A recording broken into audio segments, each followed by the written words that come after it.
Gather around, folks. We're here to geek out about compensatory picks here today on Locked On Dolphins. You are Locked On Dolphins, your daily Miami Dolphins podcast, part of the Locked On Podcast Network, your team every day. All right, Miami, welcome to another episode of Locked On Dolphins. It is your team every day here on the Locked On Network. I'm your host, Kyle Krabs, a lifelong Miami Dolphins fan, host of Locked On Dolphins, co-host of Locked On NFL Scouting. You can find our shows on YouTube or wherever you listen to your favorite podcast. Tip of the cap to our everydayers, because it is your team every day. We don't just say it, we live it here on the Locked On Network. Today's episode of Locked On Dolphins is brought to you by FanDuel. Make every moment more. Right now, new customers get $200 in bonus bets with any winning $5 bet. That's $200 if your bet wins. Visit FanDuel.com/LockedOn to get started. We are getting started with one of the buzzy, trendy topics of the offseason for Dolphins fans. That is compensatory picks. Compensatory picks are a big-time focus for the Dolphins and the Dolphins fans, because the Dolphins just watched two players walk out the door to the tune of $211 million in contract totals over the next 4 and 5 years, respectively, with Christian Wilkins leaving to the Las Vegas Raiders and Robert Hunt leaving to the tune of $100 million to go to the Carolina Panthers. Those losses hurt, right? Andrew Van Ginkel hurts. Deshaun Elliott hurts. Brandon Jones, I think maybe was a little bit less of an expectation he would be back. Same for Raekwon Davis. But these are all losses that are notable for Miami because they were selections that are at least 5 of those 6 names were names that the Dolphins have drafted since 2019. They've been a part of this build from the beginning. And when players like Christian Wilkins, who's pumped up as a big culture guy and everything you want in a player, and he leaves, it hurts. And there's no question.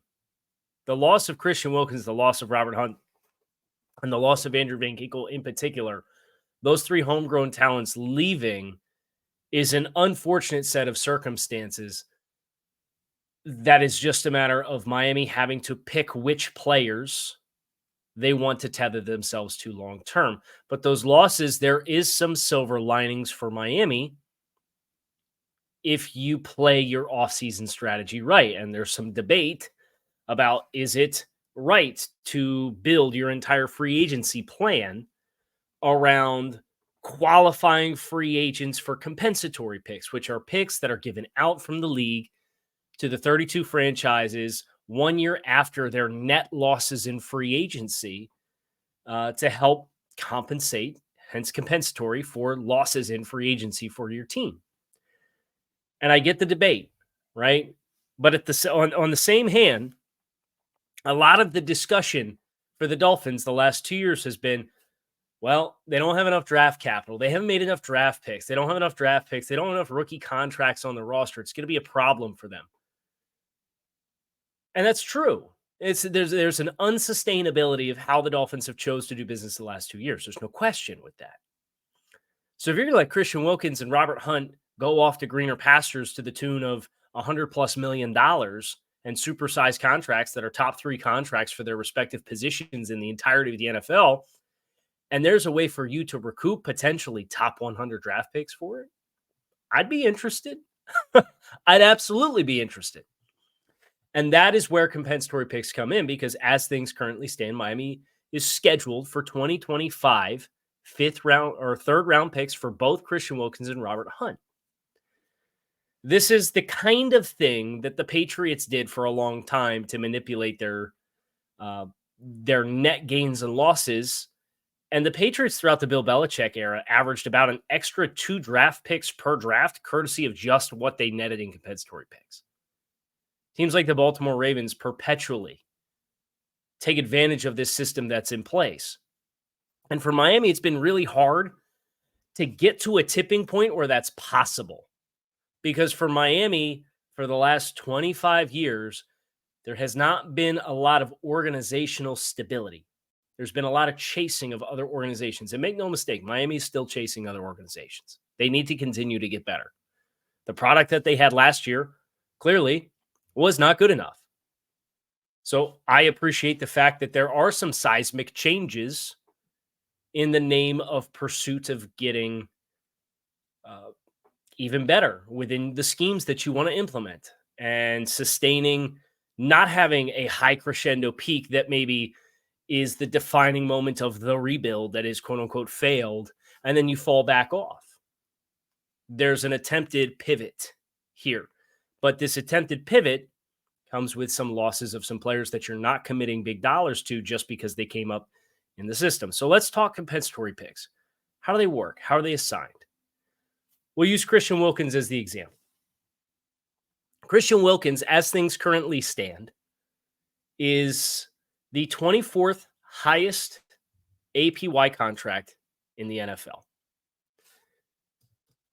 Because of that, compensatory picks are largely defined by what your financial value is of your contract. They take all the contracts in the league and they have an inverse total of points that are assigned based on what your annual average salary is of your current contract. So Justin Herbert with a 52.5 APY or annual average is the second highest contract in the league. He gets the second most amount of points. Right now, overthecap.com quantifies 1,958 contracts in the NFL. So the highest gets 1,958 points. The 1,958th contract, aka the cheapest, gets 1 point. There's also very small bonuses that can be given based on what percent of snaps you play in the previous season. So Christian Wilkins, he currently ranks as the 24th highest contract. He gets, or 25th highest contract, he gets 1,933 points out of that 1,958 possible points for being one of the highest top 25 contracts in the NFL. Whatever percentage of snaps he plays this season for the Raiders, he will then get out of 100, that number of points added to his contract total. And then if he makes, I believe it's all pro honors, you can get a bonus, like a 20-point bonus for being an all pro. And that would then get added. So whatever your contract value is, you can get a maximum number of 120 additional points tacked on. And again, the highest of the high from a pay perspective, get the most amount of points. The lowest of the low get the least amount of points. At the end of the season, the players that are in the top 5% of those contracts that are graded, if you change teams the previous year, you're scored as and credited a third-round compensatory pick. If you rank outside the top 5%, but inside the top 10% of all contracts in the NFL, after your playing time and all-pro bonus is applied, you're qualified as a fourth-round compensatory pick. If you're outside the top 10, but inside the top 15, you qualify as a fifth-round compensatory pick. If you're outside the top 15, but inside the top 25, you qualify as a sixth-round compensatory pick. And finally, if you're outside the top 25, but inside the top 35% of all contracts in the NFL, and you change teams the previous season, you qualify as a seventh-round compensatory pick. Pretty straightforward once you understand the math of that. But it's not just as simple as I change teams, so my old team gets a pick. That's where you then get into net. And that is what we're going to talk about next here on this episode of Locked On Dolphins. So stick with us. Did you know that even if you have a 401k for retirement, you can still have an IRA? Robinhood has the only IRA that gives you a 3% boost on every dollar you contribute when you subscribe to Robinhood Gold. But get this, now through April 30th, Robinhood is even boosting every single dollar in your transfers in from other retirement accounts with a 3% match. That's right, there's no cap on that 3% match. Robinhood Gold gets you the most for your retirement thanks to their IRA with a 3% match. This offer is good now through April 30th. Get started at robinhood.com/boost. Subscription fees do apply. And now for some legal info. This claim is as of Q1 2024, validated by Radius Global Market Research. Investing involves risk, including loss. Limitations apply to IRAs and 401ks. Your 3% match requires Robinhood Gold for 1 year from the date of the first 3% match, and you must keep your Robinhood IRA for 5 years. The 3% matching on transfers is subject to specific terms and conditions. Robinhood IRA is available to U.S. customers in good standing. Robinhood Financial LLC member SIPC is a registered broker-dealer. How's this for some breaking news? The day in the life. Kenny Pickett traded the Pittsburgh Steelers, it looks like. So Russell Wilson, the starting Pittsburgh Steelers quarterback, just off-the-cuff reaction here as I'm recording Locked On Dolphins, talking about compensatory picks. I'm sitting here doing my ad read for Robinhood, and my phone is blowing up. So just another day in the life, right, of the NFL. It has been a roller coaster.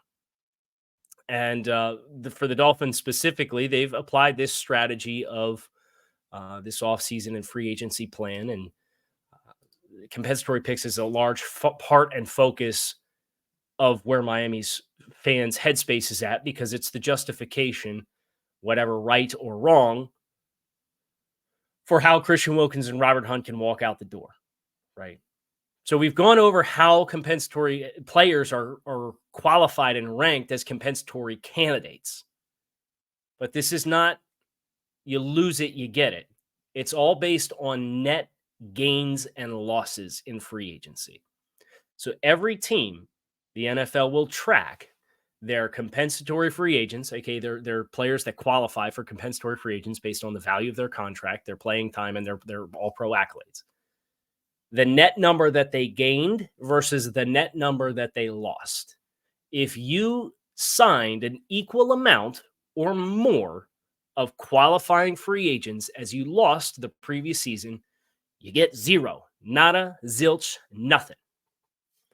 And that's why it's important for, I think, where Miami has been as a team, constantly chasing, like egregiously chasing, trying to continue to be aggressive, not a lot of stability within the football front office.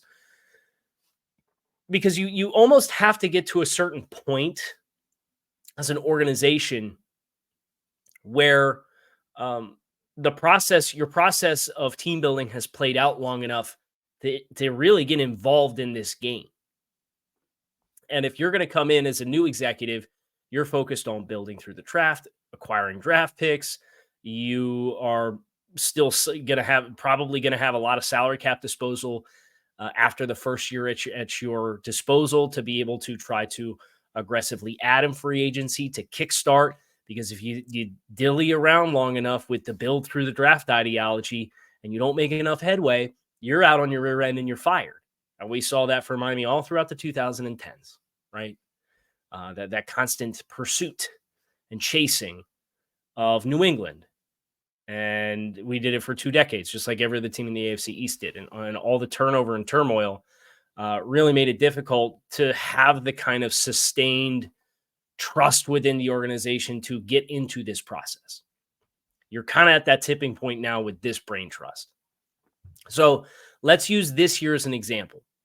The first picks that get canceled out are the same round of value assignments that you gained and lost. So this year, Kendall Fuller signs a $8.25 million per year contract. That qualifies him based on the percentages of contracts across the entire NFL as a top between 10 and 15% contract, aka a 5th round compensatory pick. That is in the same bucket as Andrew Van Ginkel as a 5th round pick. So those two automatically cancel each other out. Raekwon Davis signed for $7 million in Indianapolis. Aaron Brewer signed for $7 million in Miami. That is in the top 15 to 20%. Those are both 6th round compensatory picks. They cancel each other out. If you don't have a 1-for-1, the next phase is your pick will cancel your new addition will cancel a lower loss.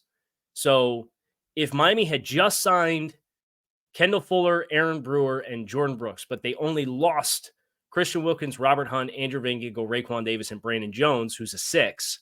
The Jordan Brooks contract, which qualifies as a 5, would cancel Brandon Jones' 6th round pick. It would not kick up to cancel one of the higher picks that you are scheduled to gain. So again, this is all net. Did you net? Are you net plus or 0? If so, you get no comp picks. If you're -1, whatever your highest schedule pick you're scheduled for is, you will receive unless you signed a player of equal value in the same free agent period that you lost that player. You following me? But if you're 0, so if you gained and lost the same amount, even if you signed a player for $5 million, but you lost one player who's a $27.5 million a year player, and you signed one player for $5 million, they would still cancel each other out because it's net. It's just in the cancellation order, picks that are graded higher are the last to get taken away. And that's where Miami currently stands. Their 3 qualifying compensatory free agents that they've signed are Kendall Fuller, Aaron Brewer, and Jordan Brooks. That cancels out a 5, a 6, and a 6 that they've lost from Andrew Van Ginkel, Raekwon Davis, and Brandon Jones. The Dolphins are -3 as things currently stand. Of course, Christian Wilkins and Robert Hunt are the 2 big ones. Deshaun Elliott signing on a $3 million per year average in Pittsburgh currently has the Dolphins scheduled for a 7th round compensatory pick for him as well. From my perspective, I could quite frankly care less about 7th round compensatory pick. It's going to be outside the top 240. Here's what else you know. There are only 32 compensatory picks that are given on an annual basis. You can only add 32. So the 32 highest valued or ranked compensatory picks are the ones that are assigned. And if you're outside that range, then you don't get anything anyway. A team can only collect a maximum of 4 compensatory picks courtesy of the compensatory formula. So it's not like you can just let all your players walk, sign a bunch of players to minimum contracts that don't qualify for compensatory picks, and cash in 10 draft selections. You can only max out at 4. So this is important to know because Miami has kind of floated around -3, -2, -4. Beyond -4, it's just a moot point. Like right now, the Ravens are -5. Now they got Derrick Henry, and that cancels one of their losses because he is a qualifying compensatory formula. So they are currently scheduled for a 4 and then 3 6s for losing Patrick Queen, which is a top 5 to top 10% contract.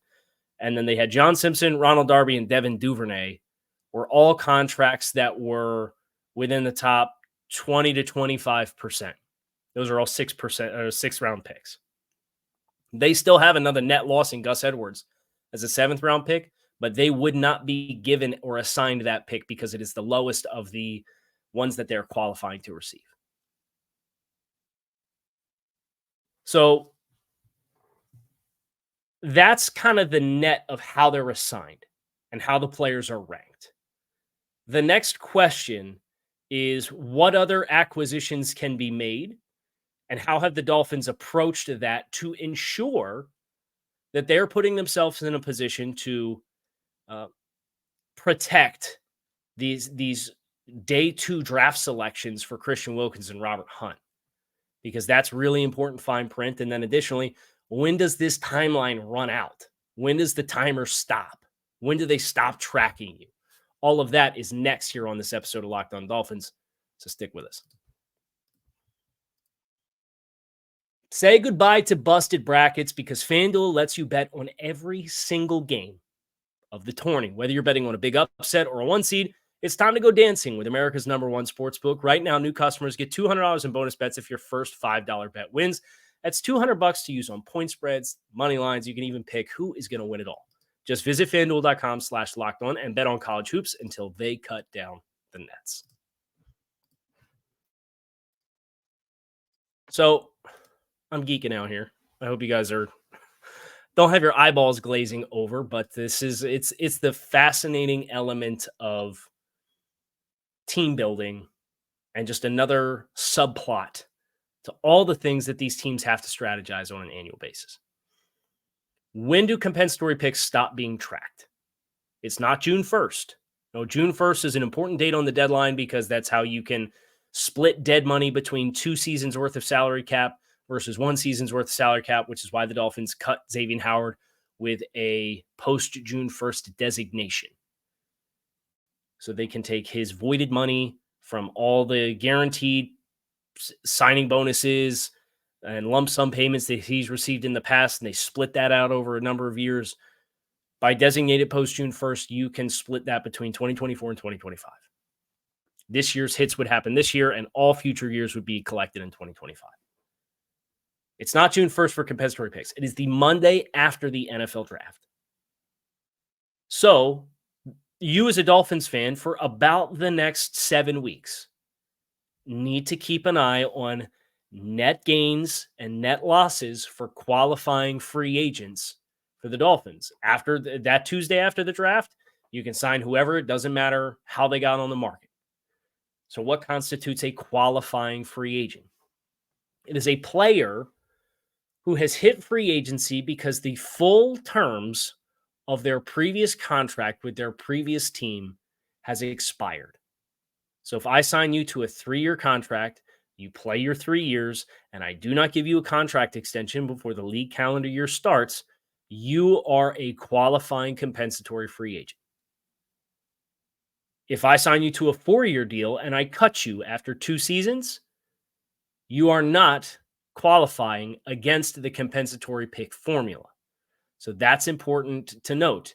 A guy like Eric Armstead just signed a 3-year, $51 million year contract with the Jacksonville Jaguars. That would probably qualify as a 4th-round compensatory pick, as between a top 5 and top 10% contract in all of football.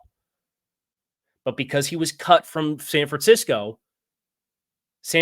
will not be recouping a pick for Eric Armstead because they cut him before the end of his contract terms expired. That is important to note. Also important to note, restricted free agents, players that do not have quote-unquote tenure yet in the league. You have to be in the league for 3 seasons before you can qualify for unrestricted free agency.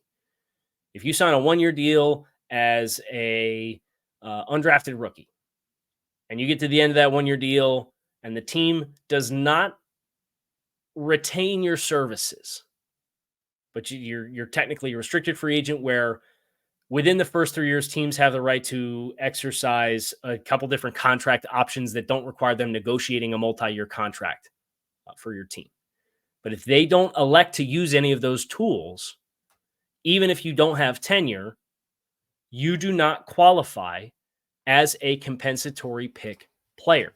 This is important because the Dolphins have gone after a number of these types of players.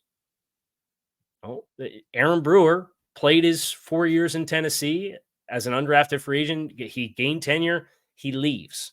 Jonnu Smith, however, was cut from his previous contract.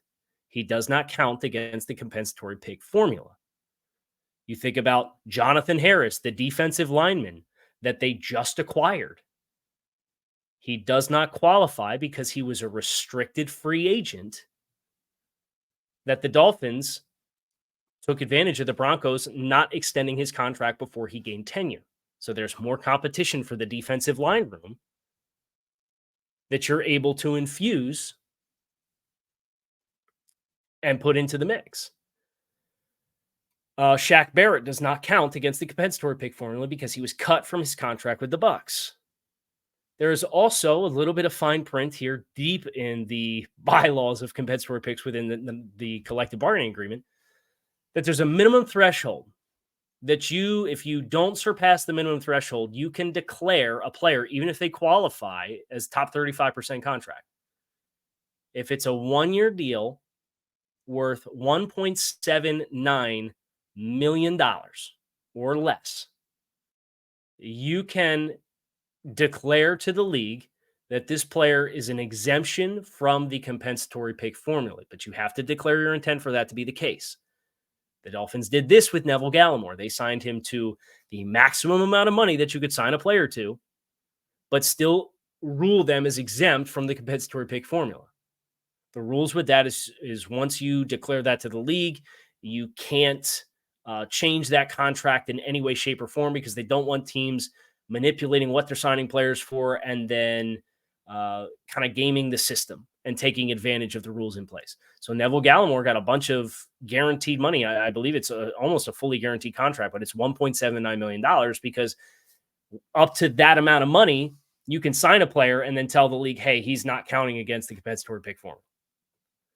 So you have players that are cut. You have restricted free agents that were not targeted. You have players that meet a spending threshold that you can declare to the league otherwise. And the Dolphins have done all of this to protect themselves and those top two picks so that they remain amongst qualifying free agents net at least -2. Because net at least -2, when you had the two of the three biggest APY or average pay per year contracts in free agency, it was Kirk Cousins, and then it was Christian Wilkins, and then it was Robert Hunt. Those were the big dogs. So you have those big hitting contracts, protect them. Don't sign a 6th round value player to make you net -1 and then lose a 3rd round pick as a result. Find a comparable player for, say, less money or a comparable player who was cut from their previous contract and sign that player instead. Or alternatively, you can do what the Dolphins did with Kendall Fuller, which is the Dolphins, they signed some players, kind of got quiet, and then Deshaun Elliott signed. And Deshaun Elliott signed on Thursday around lunchtime. He signed a 2-year, $6 million contract with the Steelers.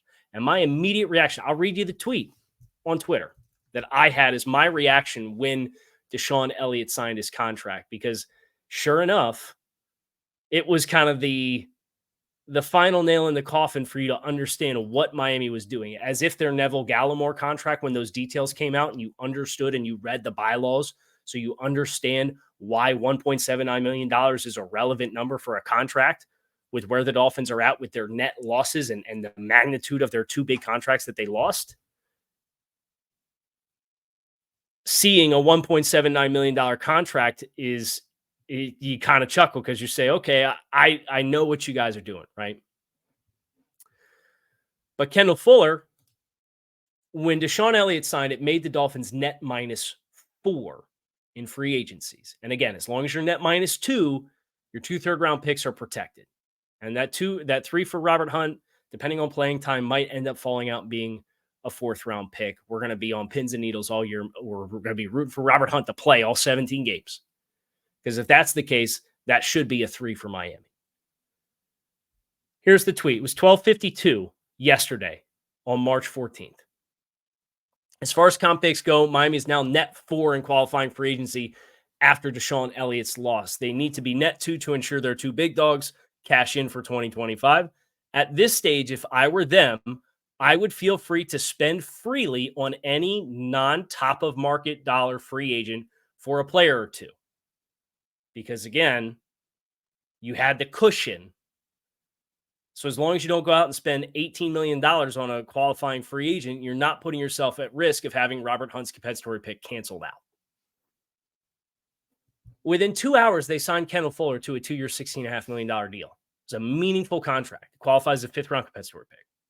But they didn't spend it until Deshaun Elliott signed his contract in Pittsburgh, so they knew they had the cushion. They've kind of been passive with it. Remember the first couple hours on Monday, and it felt really bad to sit here and watch Christian Wilkins goes off the board, Robert Hunt goes off the board, Andrew Van Ginkel goes off the board, and you're like, man, like body blow after body blow after body blow. Brandon Jones goes off the board. They lose 4. Well, then what did the Dolphins do after that? They come back and they get Brewer and Brooks and lock them in. And Anthony Walker, who signed for 1.38, which is below that qualifying threshold anyway, as on a 1-year deal. So they don't have to worry about him being a player that would qualify for a cancellation pick. as this entire window has gone, Miami has allowed a loss to be incurred within their roster from last season, and then they get proactive to add. And as they've been trying to fill out the bottom of the roster, they've been going after these non-qualifying free agents, as players who are cut loose from a previous contract, players who were not renewed as restricted free agents, players who don't meet the spending threshold.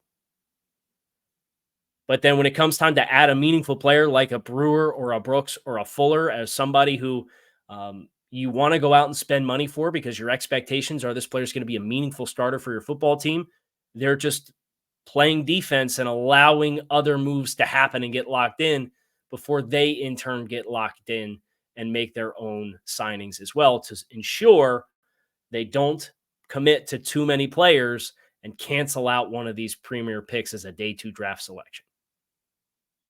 So that's compensatory picks in a nutshell. It's how they work. It's how they're assigned. It's how the players are valued. The rules for adding and what qualifies for the net gains and losses, and why the Dolphins have taken this first week of free agency the way that they have. The flurry is largely over. And the Dolphins are in a pretty good spot because they have addressed their needs to a certain degree. They still have needs on this roster. There's no question. I think another safety is needed. I think another edge player is needed. I think a bona fide disruptive player on the interior is needed.